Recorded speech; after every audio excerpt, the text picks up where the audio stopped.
मित्रों नमस्कार। मैं सुधीर श्रीवास्तव ज्योतिष अनुसंधान केंद्र में आपका स्वागत करता हूं। मित्रों, ज्योतिषीय परिचर्चा में आज हम बात करेंगे भावों की संज्ञा के विषय में। भावों की संज्ञा मतलब भावों का वर्गीकरण। मित्रों, ज्योतिष शास्त्र में जो हमारी कुंडली के जो भाव होते हैं, इसके कई वर्गीकरण किए गए। वर्गीकरण मतलब इनको कई तरीके से इनको क्लासीफाई किया गया। मित्रों, भाव संज्ञा का मतलब होता है कि भावों के विभिन्न नाम, मतलब भाव को जो विभिन्न नाम जिनके द्वारा उनको बुलाया जाता है उसको हम भाव संज्ञा कहते हैं। तो भाव संज्ञा का तात्पर्य यहाँ पे ऐसा है मित्रों कि जो हमारी कुंडली के जो विभिन्न भाव होते हैं, इनके कई समूह बने, इनका कई वर्गीकरण हुआ, इनको कई तरीके से क्लासीफाई किया गया। कुंडली का जो एक ही भाव है वो कई कई समूहों के अंतर्गत आया, इसलिए मित्रों इनको हम कहते हैं भाव संज्ञा। भाव संज्ञा मतलब एक भाव जो कि विभिन्न समूहों में सम्मिलित हो रहा है, उनको जो जो नाम से पुकारा जाता है उसको हम कहते हैं भाव संज्ञा। मतलब कि जो हमारे ज्योतिष शास्त्र में जो हमारी कुंडली के जो भाव है, उनको लेकर के कई विभिन्न समूह बनाए गए, और एक ही भाव हो सकता है एक से ज़्यादा समूह में शामिल हो। तो जो ये कई विभिन्न समूह बनाए गए, यहीं से अर्थ आता है, कॉन्सेप्ट आता है भाव संज्ञा का। चूँकि एक ही भाव एक से ज़्यादा समूह में सम्मिलित हैं, इसीलिए उनको हम भाव संज्ञा का नाम देते हैं। मतलब जिन जिन समूह के अंतर्गत वो भाव आ रहा है, वो उनका जो पुकारा जाने वाला जो नाम हो, उसी को हम उस भाव की संज्ञा कहते हैं। मित्रों ध्यान दीजिएगा, अब हम एक एक करके जो सारे समूह ज्योतिष शास्त्र में कुंडलियों के अंतर्गत जो भावों के जो समूह बने हैं उन पर चर्चा करते हैं। मित्रों, जो पहला समूह, जो पहली तरह से क्लासीफाई किया गया समूह है, वो है केंद्र। मित्रों, जो हमारी कुंडली में, ये आप हमारी इस उदाहरण से आप समझिएगा, जो हमारी कुंडली है इसमें पहला भाव, चौथा भाव, सातवां भाव और 10वां भाव, इसे हम केंद्र स्थान कहते हैं। जो हमारा पहला समूह बना, जो पहला वर्गीकरण बना भावों का, उसे हम कहते हैं केंद्र स्थान। केंद्र स्थान में कौन कौन से स्थान आ गए? पहला स्थान, चौथा स्थान, 7वां स्थान और 10वां स्थान। मित्रों, जो केंद्र स्थान होता है कुंडली का, वो सर्वाधिक बलवान होता है। सर्वाधिक बलवान और सर्वाधिक शुभ होता है। इनके जो स्वामित्व होते हैं, अगर वो शुभ भाव में बैठे हुए हैं तो अत्यंत शुभ फल देने वाले हो गए। अगर केंद्र स्थान पर कोई ग्रह बैठा हुआ है, केंद्र स्थान में कोई ग्रह बैठा हुआ है, तो अत्यंत बलवान हो जाता है और शुभ फलदायी हो जाता है, अगर वो शुभ भावों का स्वामी हुआ तो कहने का मतलब ये हुआ कि जो हमारा पहला समूह बना उसे हम कहते हैं केंद्र स्थान। केंद्र स्थान बना पहले भाव से, चौथे भाव से और 7वें भाव से और 10वें भाव को मिलाकर के हमारा केंद्र स्थान का निर्माण हुआ। केंद्र स्थान अत्यंत शुभ फलदायक होता है, अत्यंत बलवान होता है। अगर केंद्र स्थान के स्वामी शुभ भाव में बैठे हुए हैं, या फिर केंद्र स्थान में किसी शुभ भाव का स्वामी बैठा हुआ है, तो बलवान हो जाता है और अत्यंत शुभ फल देने वाला हो जाता है। मित्रों, अब हम दूसरे समूह की ओर चलते हैं। जो दूसरा वर्ग बना, दूसरा समूह बना, हम उसकी चर्चा करते हैं। मित्रों, जो दूसरा समूह बना उसे हम कहते हैं त्रिकोण।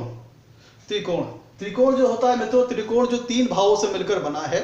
कुंडली में ध्यान दीजिएगा, इसमें पहला भाव और 5वां भाव और 9वां भाव, ये भी अत्यंत शुभ माने गए हैं, जो कि शुभ फलदायक हैं। तो पहला भाव, 5वां भाव और 9वां भाव, इसे हम त्रिकोण स्थान कहते हैं।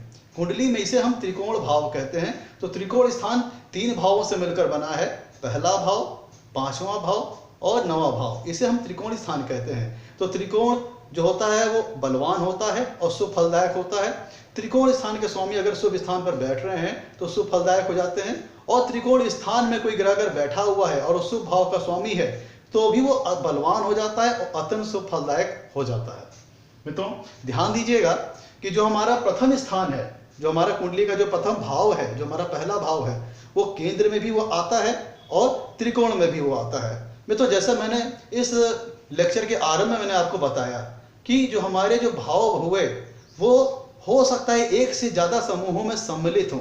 तो जो उनको जो भिन्न भिन्न नामों द्वारा जो बुलाया जाता है, जो भिन्न भिन्न समूहों में सम्मिलित हुए हैं, वो समूहों को जो ग्रुप बना है, उसको जो पुकारा जाने वाला नाम हुआ, वही हम उस भाव की संज्ञा कहते हैं। मतलब उस भाव को जिन विभिन्न नामों द्वारा जो बुलाया जाता है, वही उस भाव की संज्ञा हुई।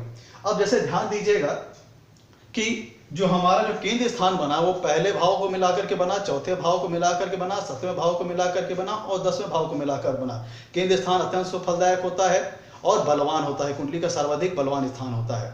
और उसी प्रकार त्रिकोण 3 भावों से मिलकर बना, पहले भाव से, 5वें भाव से और 9वें भाव से। यहाँ पे ध्यान देने योग्य बात यह है कि जो हमारा पहला भाव होता है वो केंद्र में भी आ रहा है तो त्रिकोण में भी आ रहा है, इसलिए जो हमारा प्रथम भाव होता है वो अत्यंत शुभ फलदायक हो जाता है और बलवान हो जाता है, सर्वाधिक बलवान हो जाता है। क्यों? क्योंकि ये केंद्र स्थान का भी समूह में आ रहा है और त्रिकोण समूह में भी आ रहा है। अब मित्रों हम आगे के ग्रुप की ओर बढ़ते हैं, आगे के वर्ग की और आगे के समूह की ओर बढ़ते हैं। मित्रों जो तीसरा समूह बना, जो तीसरा वर्ग बना, उसे हम कहते हैं त्रिक स्थान। त्रिक स्थान को हम दुस स्थान भी कहते हैं, त्रिक स्थान को हम दुस स्थान भी कहते हैं। और त्रिक स्थान जो बना वो 3 भावों से मिलकर बना, त्रिक स्थान जो बना वो 3 भावों से मिलकर बना। त्रिक स्थान में ध्यान दीजिएगा, छठा भाव, 8वां भाव और 12वां भाव। छठा भाव, 8वां भाव और 12वां भाव को हम त्रिक स्थान कहते हैं, त्रिक भाव कहते हैं। तो ये जो समूह बना इसको हम कहते हैं त्रिक स्थान, त्रिक भाव। ये इसमें छठा भाव, 8वां भाव और 12वां भाव, ये जो हुआ ये त्रिक स्थान हुआ और इन तीनों को मिलकर के एक त्रिक स्थान का समूह बना, एक त्रिक भाव का समूह बना। इन्हें हम दुस स्थान भी कहते हैं। मित्रों जो त्रिक स्थान जो होता है, जो हमारी कुंडली में जो त्रिक स्थान होता है, उसका मतलब ये होता है ये भाव ऐसे होते हैं जो हमारी जीवन में बाधाएं लाते हैं, व्यवधान लाते हैं, रोग लाते हैं, कर्ज लाते हैं, लड़ाई झगड़ा लाते हैं, मुकदमा लाते हैं, आयु पे संकट लाते हैं। तो ये त्रिक भाव का जो समूह हमारी कुंडली में बनता है, यह जीवन में व्यवधान लाने वाला समूह है, बाधाएं लाने वाला समूह है, आयु पर संकट लाने वाला समूह है, नाना प्रकार के संकट खड़ा करने वाला समूह है। इसलिए यह त्रिक भाव का जो समूह है इसे शुभ नहीं माना जाता है। मित्रों मैं फिर से रिपीट कर रहा हूं, त्रिक भाव जो समूह बना वो 3 भावों से मिलकर बना, 6वें भाव से, 8वें भाव से और 12वें भाव से। तो 6, 8, 12 भाव के मिलकर के त्रिक भाव और कहें तो दुस स्थान समूह का निर्माण किया। तो त्रिक स्थान के जो स्वामी जहां बैठेंगे, जिन भी भावों में बैठेंगे, वहां वो व्यवधान उत्पन्न करेंगे, बाधाएं उत्पन्न करेंगे, दिक्कतें उत्पन्न करेंगे। या त्रिक भाव या त्रिक समूह में कोई ग्रह बैठा हुआ है तो जिन भावों का वो स्वामी है उनसे संबंधित दिक्कतें और व्यवधान जीवन में आएंगी, उनसे संबंधित प्रॉब्लम जीवन में आएंगी।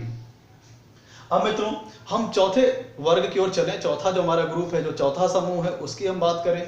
तो मित्रों जो चौथा समूह हमारी कुंडली में बनता है वो है उपचय स्थान। उपचय स्थान, उपचय मतलब ग्रोथ, उपचय मतलब किसी चीज में निरंतर वृद्धि होना, किसी चीज का निरंतर ग्रोथ होना। मित्रों जो हमारी कुंडली में जो उपचय समूह बना, जो उपचय स्थान, जो उपचय ग्रुप बना, वो 4 भावों से मिलकर बना हुआ है। तीसरा भाव, छठा भाव, 10वां भाव और 11वां भाव। ध्यान दीजिएगा मित्रों, जो उपचय समूह बना, जो उपचय ग्रुप बना कुंडली में हमारे, वो 4 भावों से मिलकर बना हुआ है।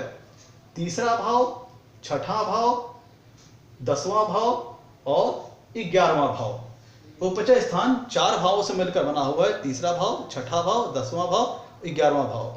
ये जो भाव होते हैं यहाँ पे संबंधित जो फल है वो जीवन में उनमें धीरे धीरे उनमें वृद्धि होती चली जाती है। उपचय मतलब ग्रोथ होना। 3, 6, 10वां और 11वें भाव से संबंधित जो भी कारकत्व हैं, जो भी संबंधित फल है, उनका जीवन में धीरे धीरे धीरे धीरे वृद्धि करते हुए बढ़ते चले जाते हैं। मतलब तीसरे, छठे, 10वें और 11वें भाव समूह से संबंधित जो फल है जीवन में, वो धीरे धीरे धीरे धीरे उनके फलों में वृद्धि होती चली जाती है, धीरे धीरे वो ग्रोथ करते चले जाते हैं। इसीलिए हम उपचय स्थान कहते हैं। उपचय मतलब ग्रोथ होना, किसी चीज में वृद्धि होते चले जाना, मतलब किसी चीज में बढ़ते चले जाना। तो उपचय स्थान वो समूह है 4 ग्रहों, 4 भावों से मिलकर बना हुआ है। तीसरा भाव, छठा भाव, 10वां भाव और 11वां भाव। और इस समूह में जो ग्रह बैठे होते हैं या इस समूह के जो स्वामी, इन भावों के स्वामी जहां बैठे होते हैं या इन भावों में कोई ग्रह बैठा होता है, उसके जो फल आते हैं उसमें धीरे धीरे धीरे धीरे धीरे निरंतर वृद्धि होती चली जाती है, निरंतर ग्रोथ आता चला जाता है। मित्रों अब हम अगले समूह की ओर चलते हैं, अगले ग्रुप की बात करते हैं, अगले क्लासिफिकेशन की बात करते हैं। तो मित्रों अगला जो वर्ग हमारा आता है वो है मारक स्थान। मित्रों हमारी कुंडली में द्वितीय स्थान और 7वां स्थान, इसे मारक स्थान कहा गया है। ध्यान दीजिएगा, हमारी कुंडली में जो मारक स्थान है उसे द्वितीय स्थान और सप्तम भाव, द्वितीय भाव को और सप्तम भाव को मारक स्थान कहा गया है। मारक स्थान का मतलब होता है कि क्यों कहा गया उसको समझिए, क्योंकि जो हमारा 8वां भाव है उससे 12वां 7वां भाव होता है। जो हमारा 8वां भाव है जो मृत्यु का है उससे 12वां सप्तम भाव होता है और 8वें से 8वां तीसरा भाव होता है। 8वें से 8वां तीसरा भाव है, जिससे 12वां दूसरा भाव होता है। ध्यान दीजिएगा, 8वें स्थान से 12वां 7वां भाव होता है, और 8वें से 8वां तीसरा भाव है, जिससे और तीसरे भाव से 12वां दूसरा भाव है। इसीलिए चूंकि 8वें से 8वां भाव मृत्यु का है, कष्ट का है, जीवन में दुख देने वाला है, तो इससे 8वां तीसरा भाव हुआ और तीसरे से 12वां दूसरा भाव हो गया। तो इसलिए चूंकि 8वें से 12वां 7वां भाव है और तीसरे से 12वां दूसरा भाव है, इसलिए इसके स्वामियों को मारक स्थान या फिर मारक समूह कहा जाता है। मतलब दूसरे और 7वें भाव को मारक भाव कहा जाता है, मारक समूह कहा जाता है। इसके जो स्वामी होते हैं वो अपनी महादशा और अंतरदशा में जीवन में बाधाएं लाते हैं, दिक्कतें लाते हैं और कष्ट लाते हैं, व्यवधान उत्पन्न करते हैं।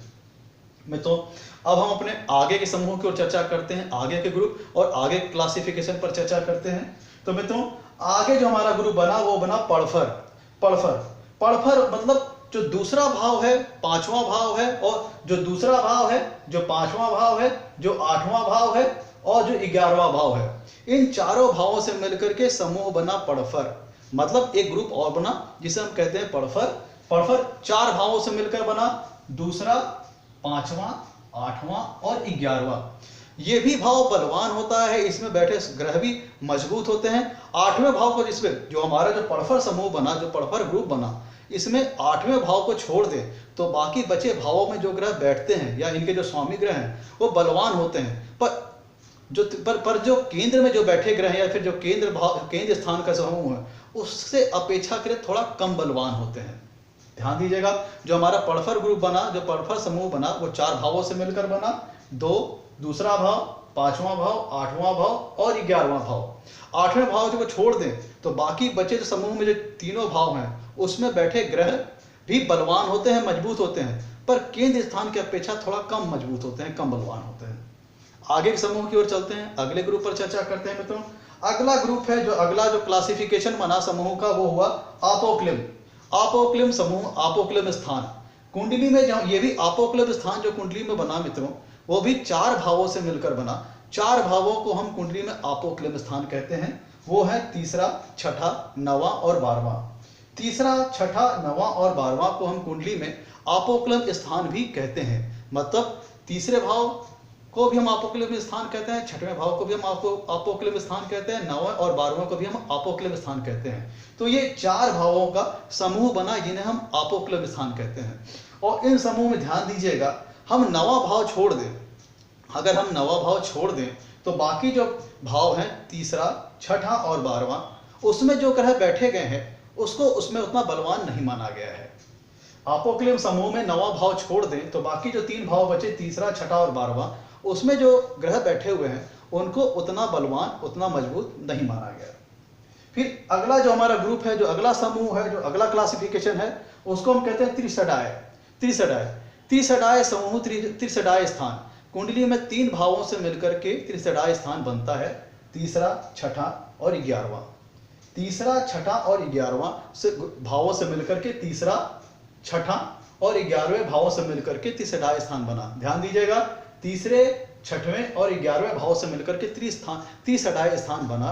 और ये इसको, इस समूह को भी उतना शुभ नहीं माना गया, उतना अच्छा नहीं माना गया, क्योंकि इसमें त्रिसडाय स्थान में ध्यान दीजिएगा 2 हमारे काम त्रिकोण हैं, तीसरा और 11, और छठा हमारा अर्थ त्रिकोण आता है, जो कि तीनों ही भाव भौतिक समृद्धि से संकेतक हैं, भौतिक संपन्नता के संकेतक भाव हैं, जो कि ये दर्शाता है कि जो व्यक्ति होगा, जो जातक होगा, अपने भौतिक जीवन से संबंधित जो भी तत्व होंगे वो उनको पाने की कोशिश करेगा। तो यहाँ पे इसीलिए इन चीज़ों को ध्यान देते हुए त्रिसडाय स्थान को भी उतना शुभ नहीं माना गया है। मित्रों, आपके सामने मैं रिपीट कर रहा हूं कि इतने प्रकार के, नाना प्रकार के ग्रुप बने, भावों के समूह बने, और हो सकता है कि कोई एक भाव एक से अधिक समूह में भाग ले रहा हो। इसलिए हम कह सकते हैं कि एक भाव के विभिन्न नाम हो गए, कई नाम हो गए, जिन्हें हम कहते हैं कि उस भाव की संज्ञा होना। मतलब जो हमारा एक कुंडली में जो हमारा एक भाव है वो हो सकता है एक से ज़्यादा समूहों में सम्मिलित हो रहा है, ज़्यादा समूह में पार्टिसिपेट कर रहा है, इसीलिए उस एक भाव को जो पुकारा जाने वाला नाम है वो हो सकता है एक से ज़्यादा हो। इसी को हम कहते हैं उस भाव की संज्ञा, या कहें कि उस भाव का, मतलब ज्योतिष के अंदर कुंडलियों का विभिन्न वर्गीकरण, या कहें विभिन्न क्लासिफिकेशन ऑफ हाउसेस, मतलब डिफरेंट क्लासिफिकेशन ऑफ हाउसेस का होना। मैं फिर से रिपीट कर रहा हूं, जो हमारा सबसे पहला समूह, सबसे पहला ग्रुप बना वो केंद्रीय स्थान बना, जो कि 4 भावों से मिलकर बना, पहला, चौथा, 7वां और 10वां। और केंद्र स्थान को सर्वाधिक बलवान माना गया, सर्वाधिक शुभ माना गया। अगर केंद्र स्थान के स्वामी शुभ भाव में बैठे हैं या फिर कोई ग्रह केंद्र स्थान में बैठा हुआ है जो कि शुभ भाव का स्वामी है, तो अत्यंत बलवान और शुभ फल देने वाला हो गया। अगला ग्रुप बना मित्रों हमारा त्रिकोण स्थान, जो कि 3 भावों से मिलकर बना, पहला, 5वां और 9वां। पहला, 5वां और 9वां ये भी केंद्र की तरह ही बलवान हो गए, शुभ हो गए और अत्यंत शुभ फल देने वाले हो गए, और ये भी बलवान माने गए हैं। अगर यहाँ पे कोई ग्रह बैठता है तो वो बलवान और शुभ फल देने वाला हो जाता है अगर वो शुभ भाव का स्वामी है। कहने का मतलब त्रिकोण स्थान में कोई अगर ग्रह बैठा है तो वो बलवान होगा, अगर वो शुभ भाव का स्वामी है तो वो शुभ फल देने वाला भी होगा।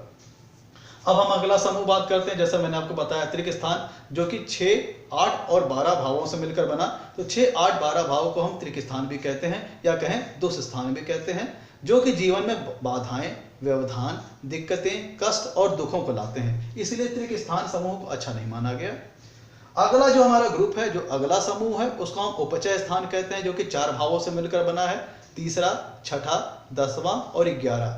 और उपचय स्थान जिन भावों से संबंधित है, उन भावों के फल जीवन में उनका जो फल मिलता है वो निरंतर बढ़ता हुआ मिलता है, उनमें निरंतर ग्रोथ होती जाती है।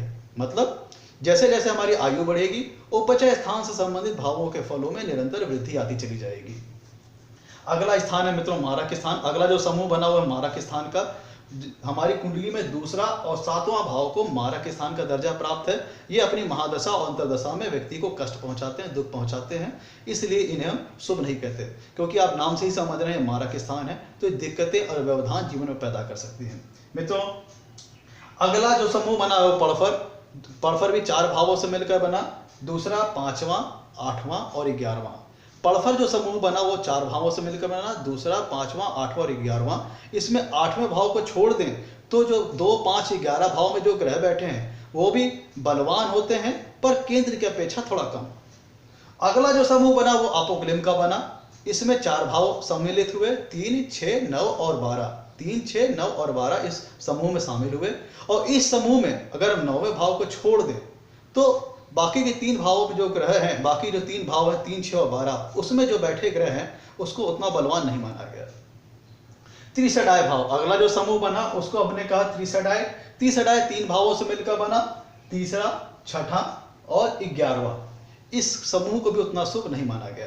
अब हम देखिए, चूंकि जो हमारे कुंडली के जो भाव हैं वो एक से ज्यादा समूह में सम्मिलित हैं, इसीलिए एक भाव के कई अलग अलग नाम भी हो सकते हैं। अब ध्यान दीजिएगा, जो हमारा कुंडली का जो पहला भाव है ये केंद्र स्थान भी हो गया और त्रिकोण स्थान भी हो गया। जो हमारा दूसरा भाव है ये मारक स्थान भी है और पड़फर में आया। ये जो हमारा पहला स्थान है ये 2 समूह में भाग ले रहा है, केंद्र स्थान में, केंद्र समूह में और त्रिकोण समूह में, इसलिए पहला स्थान शुभ फल देने वाला हो गया। जो दूसरा स्थान है, जो दूसरा भाव है, उसको मारक स्थान की श्रेणी में भी रखते हैं और पड़फर स्थान की भी श्रेणी में रखते हैं। अब ध्यान दीजिए, जो हमारा तीसरा भाव बना, ये देखिए किन किन समूह में भाग ले रहा है। तीसरा स्थान मित्रों जो बना, इसे उपचय स्थान की श्रेणी में आया, अपोक्लिम स्थान की श्रेणी में आया और त्रिसडाय स्थान की श्रेणी में भी आया। ध्यान दीजिएगा, जो हमारा तीसरा भाव है वो 3 समूहों में सम्मिलित हो रहा है। पहला उपचय स्थान, दूसरा त्रिसडाय स्थान, तीसरा हमारा हो गया अपोक्लिम स्थान। तो मतलब तीसरा भाव हो रहा है, इसे 3 समूह में सम्मिलित हो रहा है। इसको हम अलग अलग 3 नाम से भी बुला सकते हैं, मतलब अपोक्लिम स्थान, त्रिसडाय स्थान और उपचय स्थान। जो हमारा मित्रों जो हमारा चौथा भाव है वो केंद्र स्थान हो गया। जो हमारा चौथा भाव है वो केंद्र स्थान हो गया। जो हमारा 5वां भाव है वो त्रिकोण स्थान भी है और हमारा पड़फर स्थान भी है। ध्यान दीजिएगा, जो हमारा कुंडली में जो 5वां भाव है उसके 2 नाम हो गए, त्रिकोण और पड़फर। इसी प्रकार से जो 6वां भाव हो गया मित्रों, इसके भी विभिन्न नाम हो गए। पहले इसको हम त्रिक स्थान भी कहते हैं, दुष्ट स्थान भी कहते हैं, और इसको हम अपोक्लिम स्थान भी कहते हैं और उपचय स्थान भी कहते हैं। मित्रों ध्यान दीजिएगा, जो हमारा 6वां भाव है वो विभिन्न समूहों में सम्मिलित हो रहा है। जो पहला समूह है वो है त्रिक स्थान या कहें दुष्ट स्थान। दूसरा समूह उपचय स्थान के, जो हमारा उपचय समूह है उसमें भी सम्मिलित हो रहा है। जो हमारा तीसरा समूह है अपोक्लिम समूह, उसमें भी ये सम्मिलित हो रहा है। इसलिए हम छठे भाव को हम कह सकते हैं त्रिक स्थान, दुष्ट स्थान, अपोक्लिम स्थान और उपचय स्थान और त्रिसडाय स्थान। ये त्रिसडाय स्थान में भी शामिल है, त्रिसडाय समूह में भी ये शामिल है। इसीलिए जो हमारा जो छठा भाव है वो 4 समूह में शामिल हो रहा है। पहला हमारा त्रिक भाव या कहें दुष्ट स्थान, दूसरा उपचय भाव, उपचय समूह उपचय स्थान में शामिल हो रहा है। तीसरा समूह ये त्रिसडाय स्थान में शामिल हो रहा है, त्रिसडाय समूह में शामिल हो रहा है। और अपोक्लिम समूह में भी छठा भाव हमारा शामिल हो रहा है। आइए हम 7वें भाव की बात करें मित्रों। जो हमारा 7वां भाव है ये 2 समूह में शामिल हो रहा है, मारक स्थान में और केंद्र स्थान में। जो हमारा 7वां भाव है ये 2 समूह में शामिल हो गया, एक तो केंद्र स्थान और मारक स्थान। हम अब 8वें भाव की बात करें तो 8वें भाव में जो हमारे देखिए 8वां भाव जो हमारा हुआ वो पहला तो त्रिक भाव हो गया, त्रिक समूह में शामिल हो गया, मतलब दुष्ट स्थान हो गया, तो पहला समूह हो गया दुष्ट स्थान। और दूसरा ये पड़फर समूह में भी आ रहा है, जो पड़फर समूह है उसमें भी 8वां भाव आता है। तो जो हमारा 8वां भाव है वो 2 समूह में आ गया, 2 समूह में आ गया। पहला है हमारा त्रिक स्थान या कहें दुष्ट स्थान और दूसरा पड़फर। अब हम 9वें भाव की बात करें तो 9वां भाव हमारा देखिए किन किन समूहों में शामिल होता है। ये पहला शामिल है त्रिकोण समूह में, इसीलिए इसे हम त्रिकोण भी कहेंगे।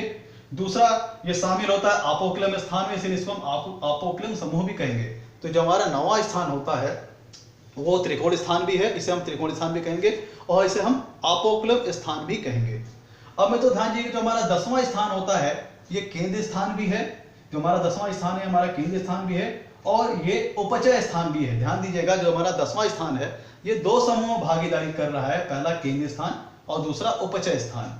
उसी प्रकार से जब हम 11वें भाव की बात करते हैं तो 11वां भाव देखिए किन किन समूहों में शामिल हो रहा है। 11वां भाव जो हमारा मित्रों है ये उपचय स्थान में शामिल हो रहा है, मतलब उपचय समूह में शामिल हो रहा है, इसे हम उपचय स्थान भी कहेंगे। और ये पड़फर समूह में भी शामिल हो रहा है, इसे हम पड़फर समूह का, चूंकि पड़फर समूह के अंतर्गत भी आ रहा है इसीलिए हम इसे कहेंगे कि ये उपचय स्थान भी है और पड़फर स्थान भी है, पड़फर स्थान भी है और साथ में ये त्रिसडाय स्थान भी है। तो हमारा 11वां भाव है ये 3 समूह के अंतर्गत आ गया, एक त्रिसडाय में, एक त्रिसडाय समूह में आया ये, उपचय समूह में आया ये और पड़फर समूह में भी आया। इसलिए हम कहेंगे 11वां भाव 3 समूह में आ रहा है, त्रिसडाय, उपचय और पड़फर। अब जो हमारा 12वां भाव है ध्यान दीजिए ये किन किन समूह में आ रहा है। जो हमारा 12वां भाव है ये आ रहा है त्रिक स्थान में या कहें दुष्ट स्थान में और ये अपोक्लिम समूह में भी आ रहा है। तो जो हमारा 12वां भाव है ये त्रिक स्थान भी कहेंगे, इसे दुष्ट स्थान भी कहेंगे और इसे अपोक्लिम स्थान भी कहेंगे। तो आपने देखा कि हमारे कुंडली के जो विभिन्न भाव हैं वो एक से ज्यादा समूह में सम्मिलित हो रहे हैं, इसलिए जो हमारे कुंडली के जो विभिन्न भाव है उनको अलग अलग नाम से पुकारा जा सकता है, अलग अलग नाम बुलाया जा सकता है, क्योंकि वो अलग अलग समूह में पार्टिसिपेट कर रहे हैं, अलग अलग उन्होंने वर्ग बना रखा है, वो अलग अलग वर्ग में सम्मिलित है। ये जो अलग अलग जो नाम उनको बुला रहे हैं यही उस भाव की संज्ञा कही गई है, यही कुंडली में उस भाव की संज्ञा कही गई है। मित्रों आपसे कहना है आज के लिए धन्यवाद, आज के लिए इतना ही। आपसे कहना है मेरे वीडियो को लाइक करें और मेरे चैनल को सब्सक्राइब करें ताकि मेरे आगे आने वाली वीडियो की आपको जानकारी मिल पाए। आज के लिए इतना ही मित्रों, धन्यवाद।